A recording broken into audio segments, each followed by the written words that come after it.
I threw up a video of me in the fires, just like screaming and crying and being like, this is happening every fucking day, and screaming, and it went viral.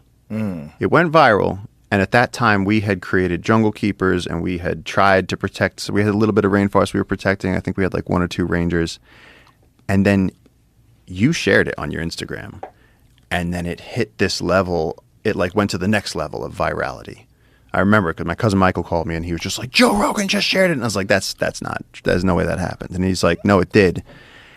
And the amount of attention that we got from that led to eventually people reaching out. This guy Dax Da Silva reached out, and he was like, hey, listen, you guys every year with the burning forest and the loss of habitat, he's like, I want to help. What can we do? What do you need to make this work? How do we save this rainforest?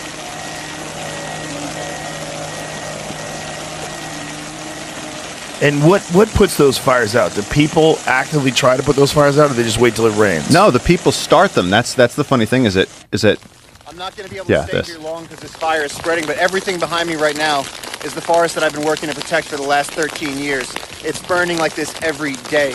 There are literally millions of animals in this forest that cannot escape right now. And if you think our planet can survive this every day in the Amazon, you have another thing coming. We have all the resources to protect this, to stop what's happening behind me right now, and people let it happen every day. Welcome to the fucking Anthropocene.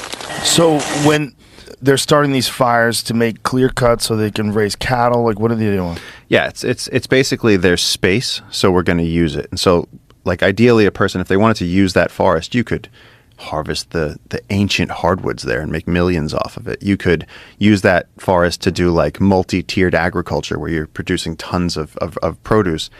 These are people that are coming in, they're just clear cutting the forest. They're planting like cacao, papaya, grass for cows. Like it's literally burning down your house to cook us a meal. And who owns that land? Well, that's the thing. A lot of it is indigenous land. A lot of it is they call it like Brazil nut concessions, where it's just like areas where like you're supposed to be harvesting Brazil nuts, but a lot of times it is private land. But there's people coming from other parts of South America, and they're just coming in and they're clearing these areas, and it's happening fast. And no one is there to protect. There's just not enough resources to keep an eye on it. It's just the vastness of it all. There's a vacuum in conservation. There's a problem with conservation. No one's going to pay you to go out into the wildest places on earth and protect these things. Like, for the most part, it's very difficult. You can go get a job as a conservation biologist. You can go study things academically, but to go and actively do the work of protecting a rainforest or protecting a marine area that's sensitive, that's crucial to species, it's very difficult. And so that's why that whole story was so important, was because I was, by that point I was like 14 years into doing this with no support, no funding, no backing, no nothing. It was just me and the local guys, machetes and bare feet. And then after that video went viral, after you shared it, we got contacted by Dax, and then he basically was like, look, he started a company called Lightspeed, and then he transitioned into conservation. And so now he's helping the Sea Shepherd, and he's helping the Nature Conservancy in Canada, and Jungle Keepers was his first project. And all of a sudden we could actually do it. And so now these local people who used to be loggers and gold miners, we were like, yo, do you want a job protecting this forest? And so like guys that have been cutting wood for like the last 15 years, guys that have been like fighting the uncontacted tribes, all of a sudden we were like, do you want to just like, help us patrol, just protect it, do nothing. And they're like, do nothing, and we get paid and benefits. And it's a huge success. Like, we were protecting 50,000 acres now, millions and millions of heartbeats in there, like spider monkeys, troops of giant river otters, jaguars, harpy eagles. I mean, just more biodiversity than you could list. And we need to protect 300,000. I need to protect 300,000 acres in the next year, because now there's like Chinese machinery coming in, where they're coming in with those giant earth moving things that like take out the trees. Yeah. And so it's just like this race against time, because we have this incredible treasure trove of biological, incredible wealth. Medicine's running through every one of these things. I mean, there's you go out with the local people, and if you have something wrong with you, there's a sap for that. They can cure an ear infection. They can cure whatever it is. If they want to go fishing in the stream, they have Barbasco. They have a root that they can crush, throw it in the stream. It'll stun the fish. You take the ones you want, you take it out, and the other fish will swim away. It's like they have a pharmacy that we don't have access to. Yeah, that fish thing is wild. My friend Ranella did that. Yeah? Yeah. How do you say the guys' names from Guyana? Yanomami? Yeah, the Yanomami. Yeah, he went with them, and they did that thing with the fish where they grind up the plants and they throw it in the water, and the fish just get conked out. Yeah, yeah. It's pretty wild. It's like magic. Yeah. It's like magic. It's like a cheat code in the video game.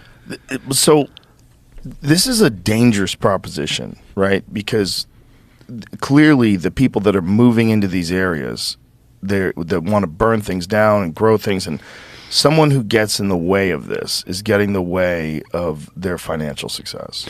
Yeah. In the case of gold mining, there's a picture in there, Jamie. I think it just says gold mining. I went down there with Matt Gutman, and we did a thing where we got into the gold mining areas, where that's a whole other thing, where they're clear cutting the rainforest for gold mining. That's like this. That's the Western Amazon. Wow. So they just gutted it. There is a sandstorm behind me in that picture, and that's the Amazon rainforest, and there's a desert there now. Wow. You can see it from space. Wow. And so, yeah, you go there, there's like sort of this machine gun limit where, you drive towards this area, and then they have guards. And inside there, they have there's that big hose going out. They have to cut the forest, burn the forest, suck up the land, and then the gold comes in the sediment, in the sand. And so they have to use mercury to bind the gold out of the sand, and then they burn that off, which then is going into the atmosphere and raining back down. I mean, this is horrendous.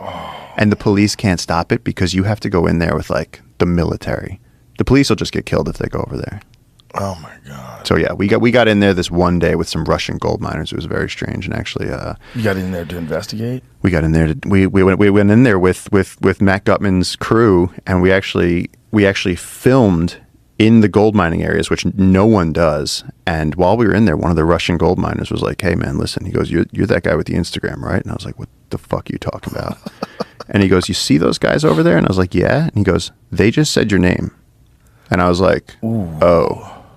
And then, like a week later, those guys pulled up, and it was annoying because the guy like acted like he had a gun, but he didn't show me. And he was like, "Hey, no more posts about gold mining." And I was like, "The gold miners follow me on social media. Like, are you fucking serious?" Like, but no, that area is dangerous. That had to be terrifying. Yeah. I mean, for a second, I was like, "Is it happening?" Right. Because the way they pulled up, I was like walking on the street, and they cut me off, and they were like, "Hey, Paul Rosley," and I was like, "Oh."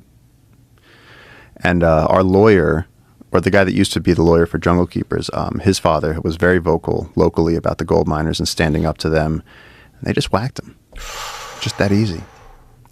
No consequences. No consequences.